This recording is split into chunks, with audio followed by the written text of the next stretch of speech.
الرحمن الرحيم الحمد لله الذي رفع السماوات بغير عمد والصلاة والسلام على من بعث رحمة للعالمين وعلى آله الطاهرين الطيبين وعلى أصحابه أجمعين ومن تبعهم بإحسان إلى يوم الدين. Respected friends, we are coming up to Ramadan, a time where people make changes in their lives. Today I wanted to address the youth in regards to a problem which is prevalent in our community. The issue of alcohol and drugs. We don't have to look far to find the hukam and the punishment for those who consume alcohol and drugs. In the hadith of Sunan Nasai, the Messenger sallallahu alaihi wasallam, he said, a person who takes an intoxicant, his salah is not accepted for 40 days. A person who takes an intoxicant, his salah is not accepted for 40 days. Now there's a misconception here. A lot of youth who indulge in drugs and alcohol, when asked to come to the masjid, they say, I'm napak, I can't pray. Now when the hadith talks about your salah not being accepted, it means that you will not be rewarded for your salah. You still have to pray. The fardiyah of salah does not drop. You still have to read. But Allah Ta'ala will not reward you for your salah. However, the hadith does go on to say, except for the one who repents. So if a person does repent, then it's hoped that Allah Ta'ala will forgive him. Now the issue is, my friends, that alcohol and drugs has become so rampant in our society today. Allahu Akbar. The hadith mentions in Bukhari that when a person takes an intoxicant, Iman comes out of him. And the hadith says that a person is not a Muslim when he is intoxicated. So I want to ask, what would happen if the angel of death was to come to you at the time you are intoxicated?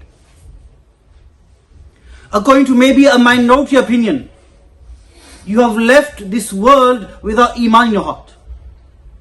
And can you guarantee that you will not pass away in that state? Is death guaranteed in sajda? Is it not such that we have heard of people from our area who have taken alcohol, they've got in their car, they've hit a roundabout and they passed away? What face are we going to show Allah subhanahu wa ta'ala?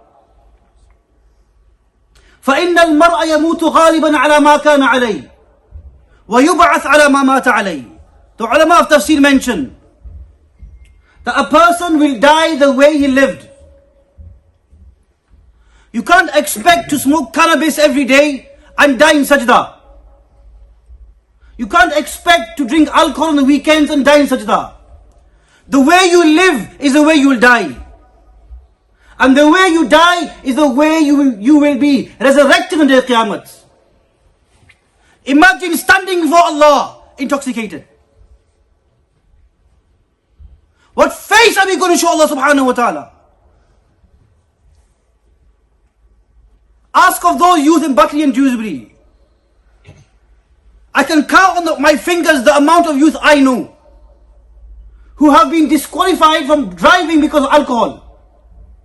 I'm talking about Muslim youth. I'm talking about those parents who come to me and say, Mawlana, please talk to my son. He comes home drunk at 3 a.m. in the morning.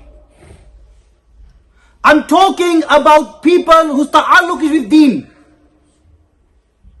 Those families who come from a deeni family, intoxicated. Sheikh Zakaria alayhi rahmah has written that a person who smokes cannabis, Allahu Akbar. My friends, my life, your life, our lives are spent in good actions, so when we die we are given a kalima.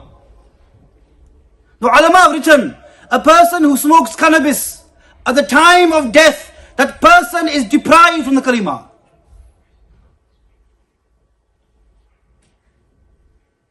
What face are we going to show Allah subhanahu wa ta'ala? You know, as an imam who's somewhat on social media, so some parents unfortunately are oblivious to what happens. On social media, I'm telling you, 2 days ago, Muslim youth, juice. Inside the juice, they're pouring alcohol. And they're drinking that juice. I'm talking of Baki and Dewsbury. For how long are we going to go? Are we going to hide these issues in the carpet? And I say to the youth that you have already destroyed your akhirat the day when your parents feel ashamed or feel hesitant to ask you not to smoke cannabis in the home. How many youth smoke cannabis in their rooms and their parents are hesitant or scared to ask them not to smoke cannabis in the rooms? And I can see people nod because we all know this is a haqiqat, but nobody wants to talk about it. Ramadan is coming up and people still have to let go of the habit. There was a time when Ramadan would come and they would say, subhanallah, 40 days to Ramadan, let me stop. But today this ihtaram of Ramadan has gone out the window. So I say to my young friends, this is a wake-up call for yourselves. Because the hadith mentioned, a person who intoxicates himself on the day of Qiyamah, when he is thrown in Jahannam, he will be made to drink the sweat and pus of the people of Jahannam.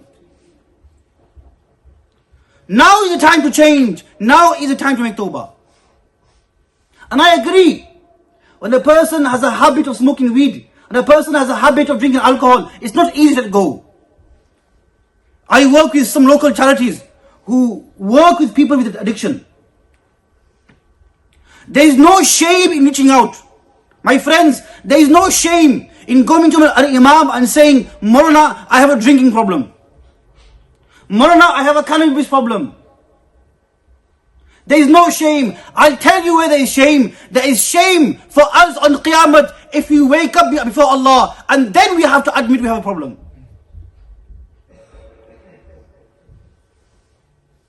Allow yourselves to shame yourselves in front of one person today, so that you do not have to shame yourself on Qiyamah in front of the entire creation. Seek help. The Imam and the people who work are not going to judge you.